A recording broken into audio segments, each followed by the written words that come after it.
Board meeting for February 28th, 2024 at about 6:30 p.m. As always, we are live streaming to Facebook and to YouTube and to our website. And at the top of each of our agendas, there is a link of instructions of how to join us via Zoom right during the meeting so that you can actually participate with us live. Next up, I will ask Councilor Neshi to lead us in the Pledge of Allegiance. Pledge allegiance to the flag of the United States of America and to the republic for which it stands, one nation, under God, indivisible, with liberty and justice for all. Okay, so next up we have open podium. I know we got a comment online. Do you have any window silence? Fantastic. Chris, don't want to butcher the last name. Yeah. Come on up. You got 3 to 5 minutes.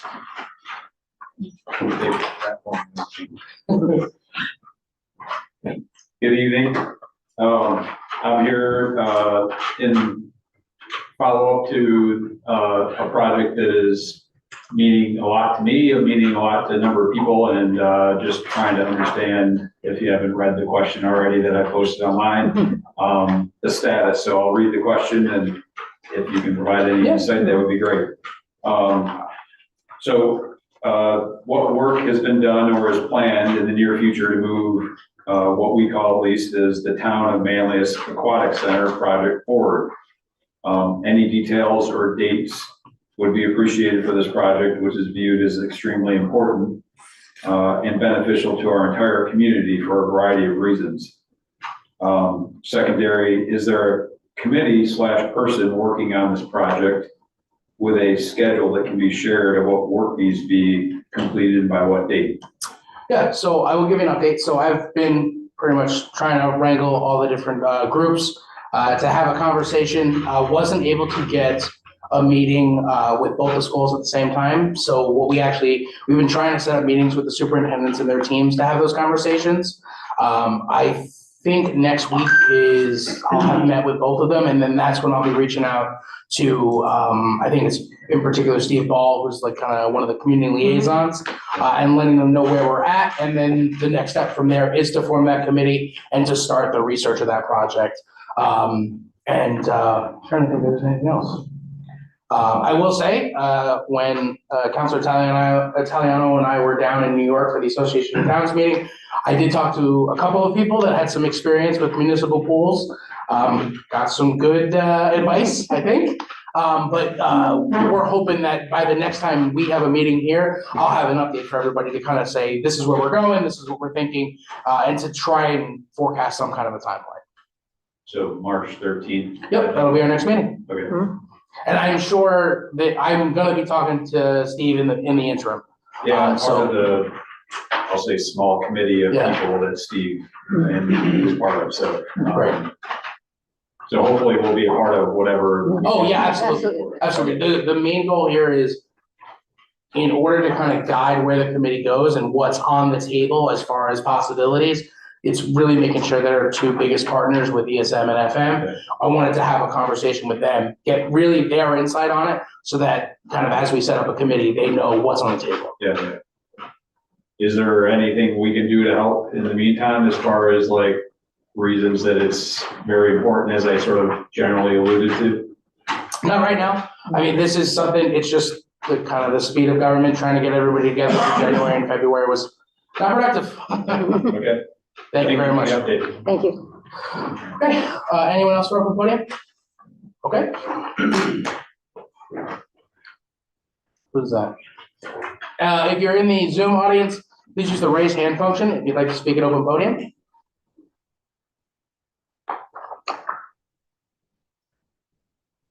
Okay, so next up, Tom Poitras, our code enforcement officer. Can you share the PowerPoint?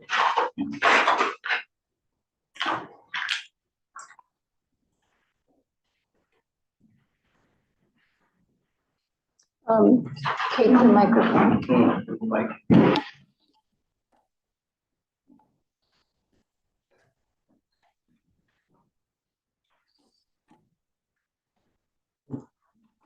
You can turn the thing so you can see. Yeah. Yeah, I was gonna, I have most of it here, just. So 2023 annual report, a review of last year and goals and objectives, projections for us for 2024.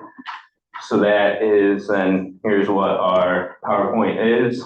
And first item, big ticket item, was the increased revenue that was achieved when the new fee schedule for large commercial projects was adopted. So you'll see, you go to the next slide. If you'll see on the left hand is 2020 through 2022. The orange is annual revenue.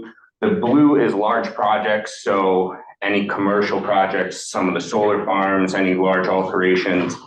And then in the green is the average for that when you take out the large project. So when you look at 2020 to 2022 versus 23, you'll notice that we exceeded in 1 year what we had in 2 years worth of revenue. So we had $326,512.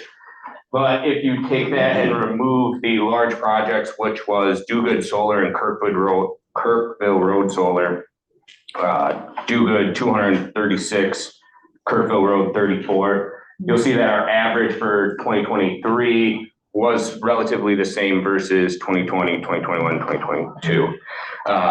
With that being said, we're going to look at how we can utilize the permit fees that come in for the life of the project. So we receive these fees and we receive a large lump sum for a large development that can last 5-6 years, but we won't have the funds that, we receive them, but we won't receive them again. So having a code enforcement officer that I'll be able to have for that large project, or just to take some of the hours that I would be spending on that for that project.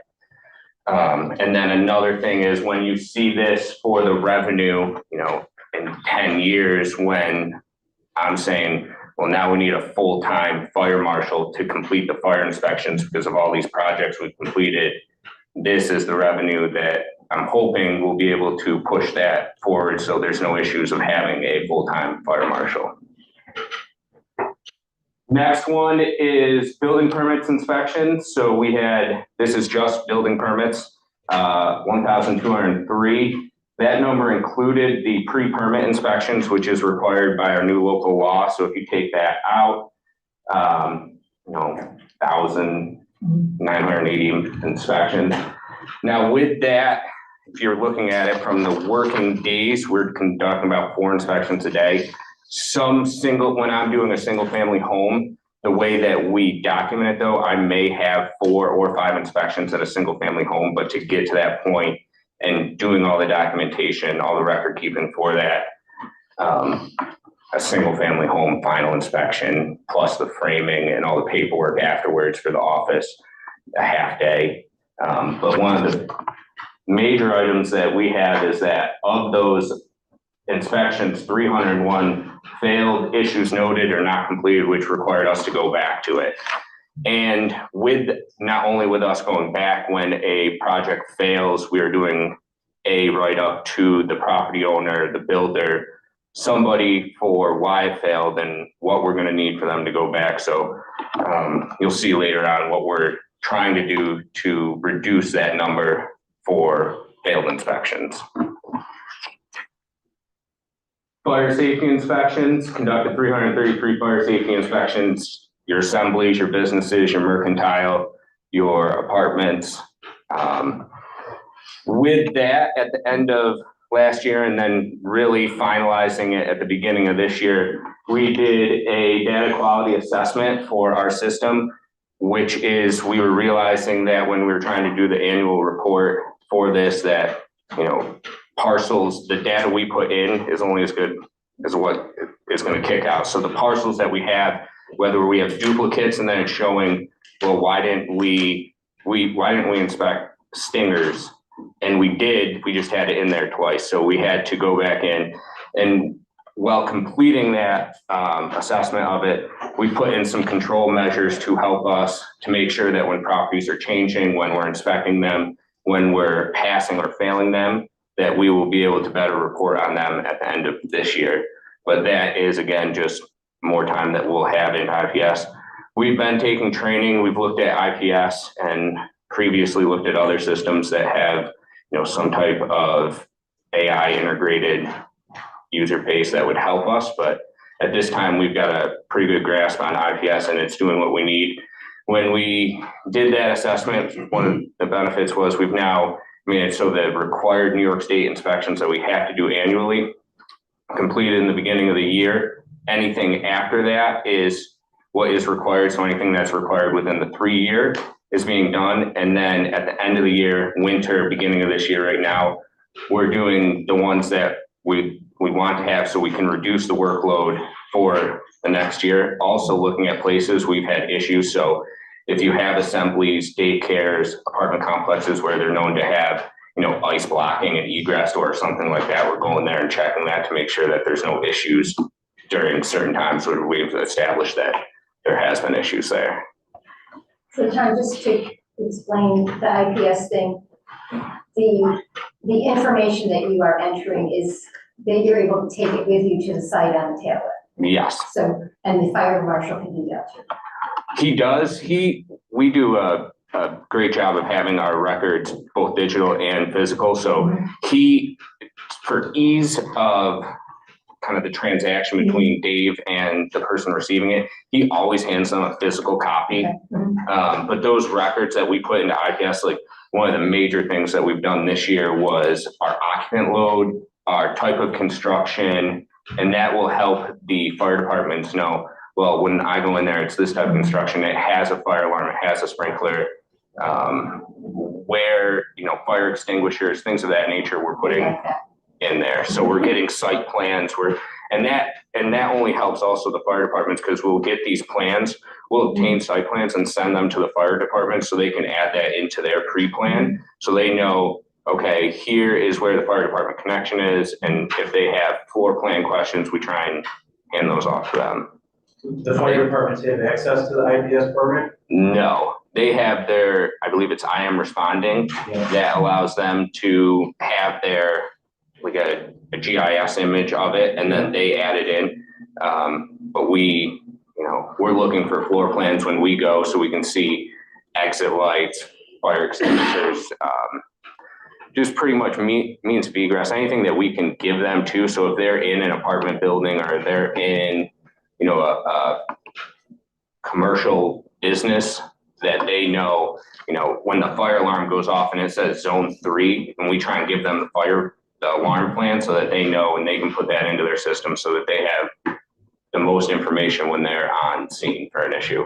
So that exchange happens when they're doing pre-plans and then they call the town codes department and say. When we get if we're going to issue a certificate of compliance for a renovation or an alteration, or even if we just go somewhere like Manlius Academy, we got some revised plans. So anytime that we're receiving information, I'm sending myself, Mike Revelding will also send it to, if we have, solar, rooftop solar, if there's batteries, we have a fire department notification checklist item. So some of the items on the permit inspection are actually fire department notification, which we'll write in. So before we issue a certificate of compliance, we've notified the fire department of whatever issue we've identified, either solar, batteries, things of that nature. So we're proactively sharing it with the fire departments. We'll send it, and if they want it, they can put it. If they just want to keep it in their file and not add it in, then at least I'll give them more information and they can get rid of half of it than them not having off. Yeah, thank you. This is the complaint inspection. This is one of the ones on IPS that we have definitely been working on, because one of the goals for this year is to, when we have this, do an initial complaint inspection and then follow that up with, you see we have 250 inspection, includes initial and re-inspection. I want to break that down so that when I come back next year, we had X amount of, I didn't bring the number, to do the number of complaints. But if we do that, you'll see, okay, so we had 130 complaints. We had our initial complaint inspection, and then of these, when we went there, there was no issues when we went there. Of them, we had to go and re-inspect it once, and then of that, we had to go and re-inspect it, 2 to 7 times, because we're gonna take them to court. And because that 250, there's a property I know has 10 of them in there. So Yeah. it's that kind of documentation that we can show, because what you'll see is when we're doing this review of last year, we've identified that documentation for these properties when in court is required. So they want to know how many times we're there, what it looked like while we were there, and that having the IPS system able to, so we're creating new types of inspections and ways that we're documenting this to better assist us. But you'll see the majority of them is tall. So in the upper right-hand corner, that is tall grass. The bottom is property maintenance. That is half of our inspections. The other, you'll go anywhere from stormwater, inoperable vehicles, expired permits, grading and filling, pools without permits. Another one that I'm going to expand on is the fire at 911 calls, so that when we're getting called. And I spoke about this in the department head meeting about better tracking the complaints. What that allows us to do is, we get a question asked at our department, and someone has the information, but it's not written down in our IPS system where it's easily accessible.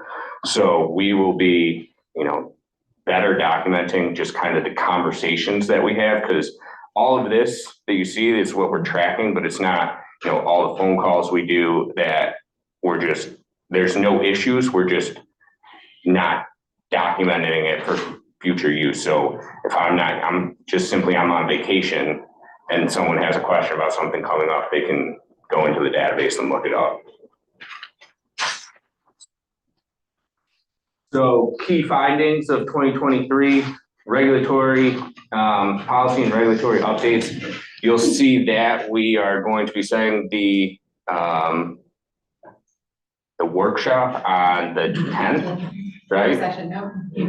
April for the general code review. So we will be doing that. And with that, things such as was already brought to your attention, the RT zoning, I've discussed that. We receive these from residents, businesses about working into the comprehensive plan, the future of that, and what that will entail. So working those code reviews in there, and then just simple cleanup of the code, things that we've noticed that don't align with how the code is being read. It will say certain little words in there, but we'll have that. The planning committee implementation, which will hopefully help with not only future projects, but with that zoning update.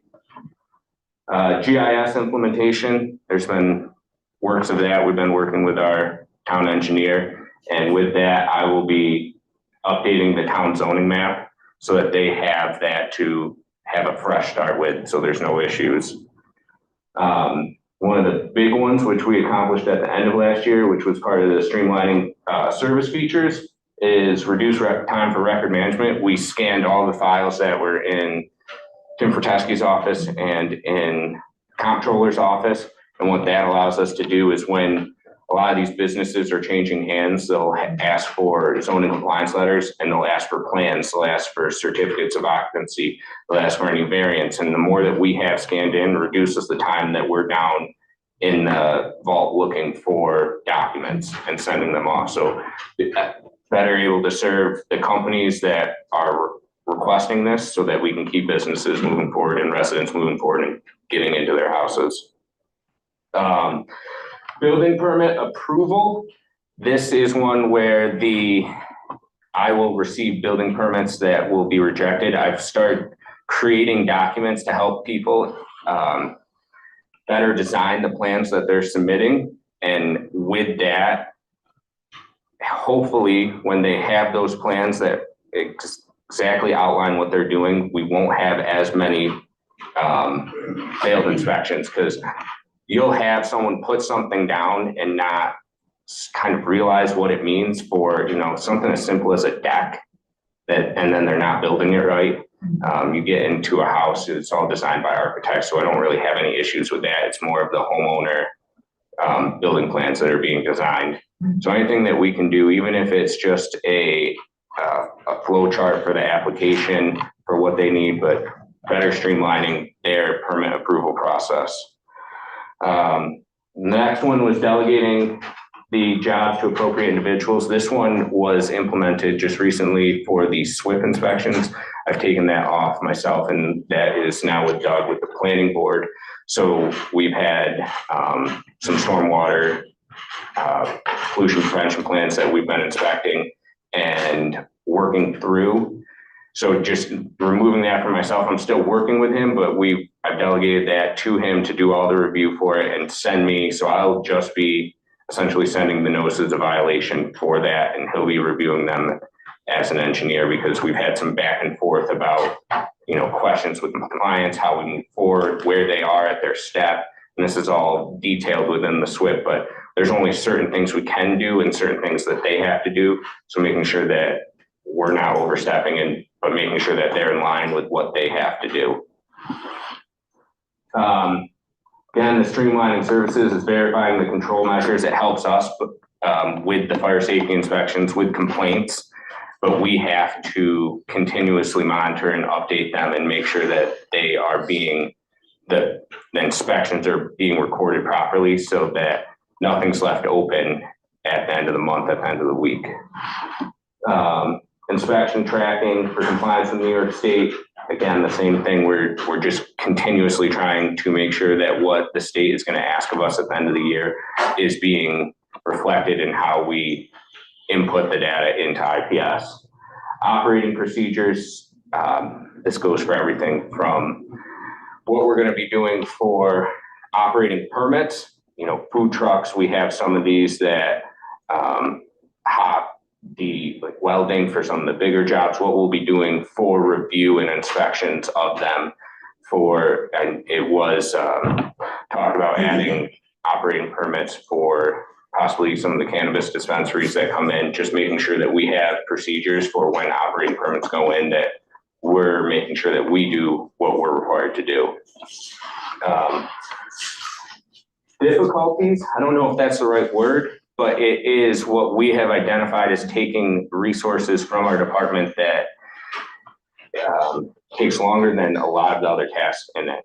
And one of them is closing expired permits. So we've created a new sheet that we send out to all the homeowners or business owner, property owner, for when they receive a permit that says that these are required. You shouldn't, the job is not complete. I forget the exact verbiage, but the job's not complete until you obtain the certificate of occupancy, certificate of compliance. So hopefully that they're aware of it, because they're reading that they know that when their basement gets remodeled, when the addition happens, that it's not done until that gets issued, because we're going back 4 or 6 months after a job's complete, because they don't call for a final inspection. And we're getting to where the permit's expired, and that's our trigger to say, hey, your permit's expired. Where are you with this? You need to close it. But at that point, the contractor kind of moved on, forgotten about the job. So making sure that they close out the job as they should be doing it. And then this is another one that we've been working on. I've been speaking with Joe Ferteski. I've spoken with, I know, a lot of you about these houses for accountability with violations. I'm going to be looking for approval to engage with Joe Ferteski for writing local laws regarding general property maintenance. So if a home has a hole in the roof, has some of these items that we've determined that we don't want to see in the community, you as the town board could, see where it says it right here, authorize the work to be done is what the local law that we would reference. So we would be able to go in there and correct the work. The other one that he had also was the vacant and foreclosure registry, which he has in other towns, which would help us with some of these delinquent properties. So I'm looking to work with him to put that into a local law that I can propose before the town board. And that is all I have. Any questions? Sounds nice.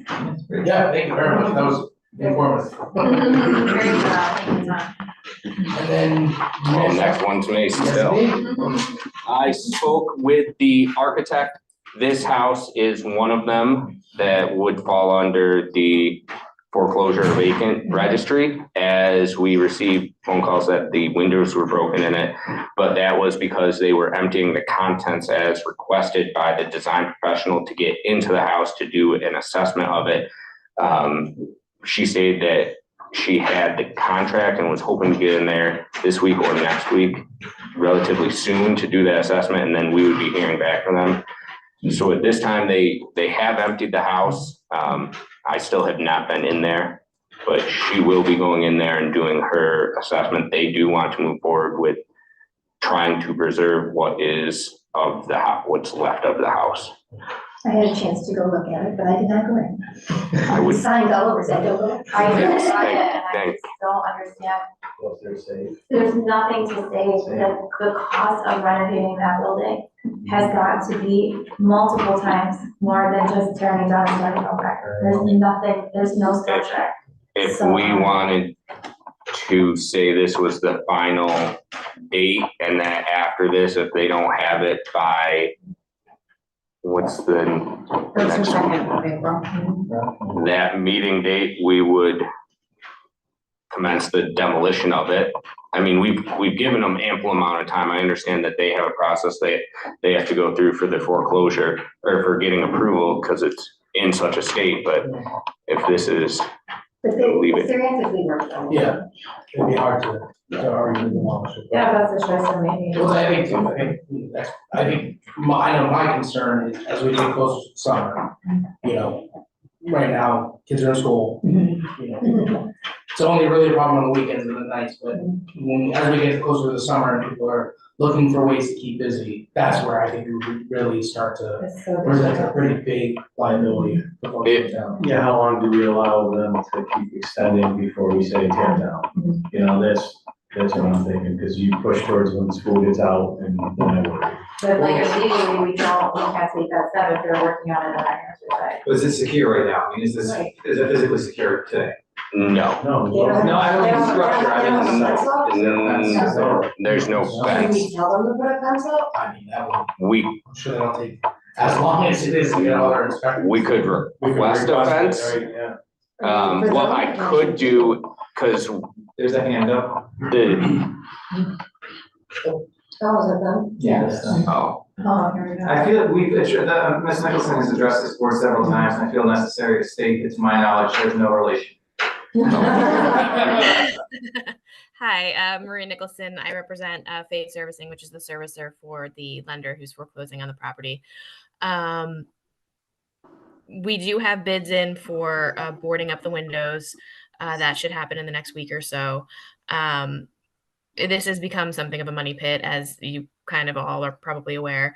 Not only was there a hoarding situation that had occurred, and so there was a ton of debris and particles and everything else in the property. We've now been advised by the architect that it is more than half covered in mold. So my client's going to have to make a decision. And I hope to have that decision in the next 30 days as to whether or not they're just going to, at this point, tear it down, because they're already looking at numbers that are way over budget. So I'm anticipating that decision to come down rather quickly. Thank you. Thank you. Neither though, but any thoughts on fencing the property in? Well, if they're gonna tear it down, they're probably not gonna fence it in. But I mean, like I said, we'll have that decision within the next 30 days, for sure. Thank you. Thank you. thank you very much. Have a good rest of the night. Okay, next up, relevant to the annual report from planning and development. We are gonna look to set a date, for April 10th for a work session. And it's on the agenda as general code review. General code is the company we've been working with for the code review. So we've got a little different language in the motion. Any questions on that? I will tell you, it's gonna be a really exciting work session. Are you being? No, if you love minutia about town code, this is the place to be. All right, so the. At what time? I'm there. So there, Police I'm committee meeting? going to make a motion No. to set the date for a town board work session on April 10th. Police committee, as you recall, picked the second meeting. At 5 p.m. for the purpose of discussing town code legal analysis and review and any other business matters as necessary. So you may talk about is it were or was is the appropriate word 100 times over on these code reviews. Second. All those in favor? Aye. Opposed? I do want to commend the clerk and deputy clerk and code enforcement officer for their work in preparing this for us. Yeah. Yes. It's a lot of review. Okay, so next up, we've got two items from Superintendent Cushing.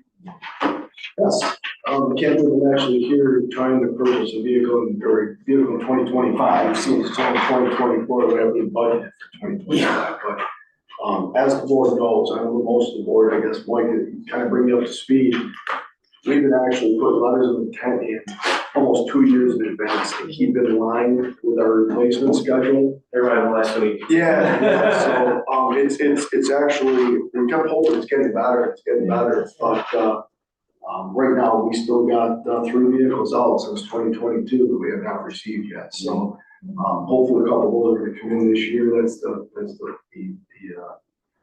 all those signs are telling us that hopefully they'll have it this year, but, so anyway, this would be a letter of intent for a 6-wheeler. I'm not gonna purchase the equipment now, I'll come back at a later date to get the equipment purchased. Obviously, we haven't even budgeted for it, but this would just be giving me a letter to send to the vendor that has a state contract, it puts us in line and basically for a build out date. So, I guess at this point, I just need a motion to sign the letter and send it back, to the vendor. Any questions for me? No, it's the new normal. Yeah, basically. I'd like to make a motion to approve and authorize the highway superintendent to sign a letter of intent to the purchase of 6-wheeler cab and chassis in the amount of $119,861. A second? All those in favor? Aye. Opposed? Okay, motion carries. And I guess, Sarah, you want me to do this? You can do it. It's 2 parts, it's a 2-part. So, yeah, so there's 2 parts, to this actual generator process. Obviously, the original generator we put in was in 1996. It's kind of outlived its date, but it still runs, it's still working. But with keeping in mind, we want to do the addition to the highway garage for the offices. So this is kind of part of that budgeted money that we get for this year. We're looking to replace that generator, but I want to move it away from the building. Right now, the ice and everything moves off the building and just hits the thing, so it's kind of doing damage to the outside of it all the time. So it'll also help in the fact that when we do expand the building, we'll have more room to expand. So we did go out, the actual generator itself is on contract, again, that's through Cummins. I believe the price for that is the $36,990. That will be just for the generator. And then we went got 2 quotes from different electricians. They're gonna move gas and electric and hook the unit and put in the pad in to set it on.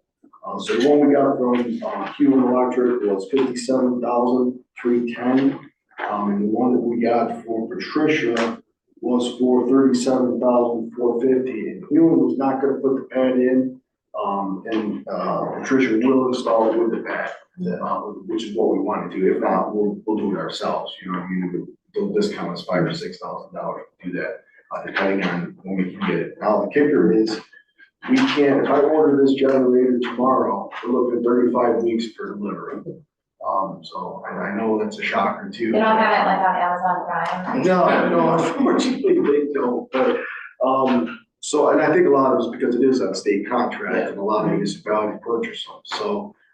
So at this point, I guess we just need a motion, to accept the purchase of the generator and the installation. So I make a motion to approve the generator of state bid from Cummings in the amount of $36,990. Second. All those in favor? Okay. Opposed? And I had a different number than you had, so I just want to make sure. Okay. Yeah. So it was 37, and then was the pad in addition to that? Yep, so that would put it up to the 43, Okay, 745. that's another, right, okay. So that would be the most, Sarah, but if we do the pad, it'll be 6,000 less, which we can probably do. So we'll authorize the full amount, and then if Yep. we do the pad, you can take it. Exactly. So we'll motion to authorize the highway superintendent to sign an accept proposal from Patricia Electric to sometime 35 weeks from now to locate a new pad and install the generator in the amount of $43,725. Okay, all those in favor? Aye. Opposed? Okay, motion carries. Thank you very much. Thank you. Okay, so next up, we've got a couple of appointments. First up is gonna be, Chris Cushman, to the position of court attendant. Any questions on that? I know we just did another court attendant, I think, last meeting. This is another one. It's nice to have some folks down there, because it's Yeah, very much we needed. have overlap. Mhm. Let's bring this up to. We have no five. Tomorrow we'll have four. Yeah, that's what the best we could do, right? And that's really like minimum four, because it's two and two, yeah. Make a motion to appoint Chris Cushman to the position of court attendant at a rate of $52 per hour. All those in favor? Aye. Aye. Opposed? Okay, motion carries. So next up, we have Eric Christensen, to the zoning board of appeals. Still an open, seat. I'll make a motion to appoint Eric Christensen to the zoning board of appeals for a 5-year term as they have 12/31/2028. Second. All those in favor? Aye. Opposed? Okay, motion carries.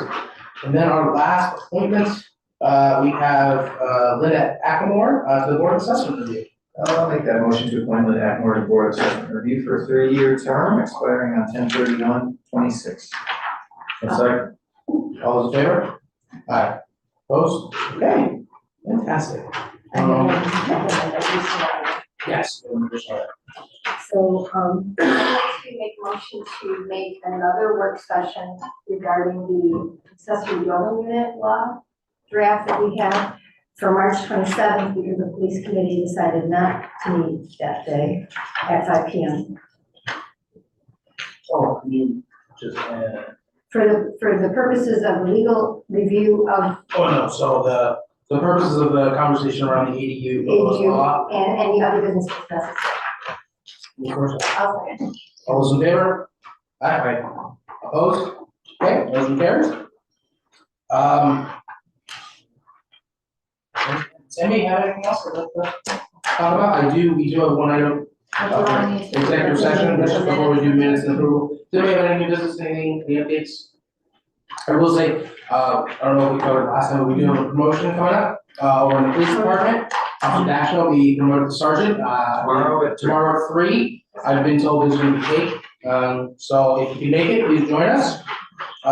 So, see, nothing else, don't want to approve minutes. Mr. Supervisor, I'd like to make a motion to approve the minutes for 2/14/24. Second. All those in favor? Aye. Opposed? Okay, motion carries. All right, I'd like to make a motion to approve abstract number 4 in the amount of $378,027.24. Second. All those in favor? Aye. Opposed? Okay, motion carries. Any supervisors report? And I'd like to make a motion to approve the supervisor's reports. Well, is actually two separate motions. We probably should. So I'd like to make a motion to approve the supervisory report for December 2023. Second. Okay, all in favor? Aye. Opposed? And Okay, I make a motion to approve the supervisory report for January 2024. Second. all those in favor? Aye. Opposed? Okay, motion carries. And then I will look for a motion to enter executive session to discuss a collective bargaining. agreement. I'm saying again. Hey, you guys so excited to do that. I know, but You just. can do Second. Yeah. Okay. All those in favor? Aye. It's fun, right? Opposed? Okay. I used to. Thank you for joining us. Yeah, you can feel free, but we gotta have a conversation.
Okay, it was good. No.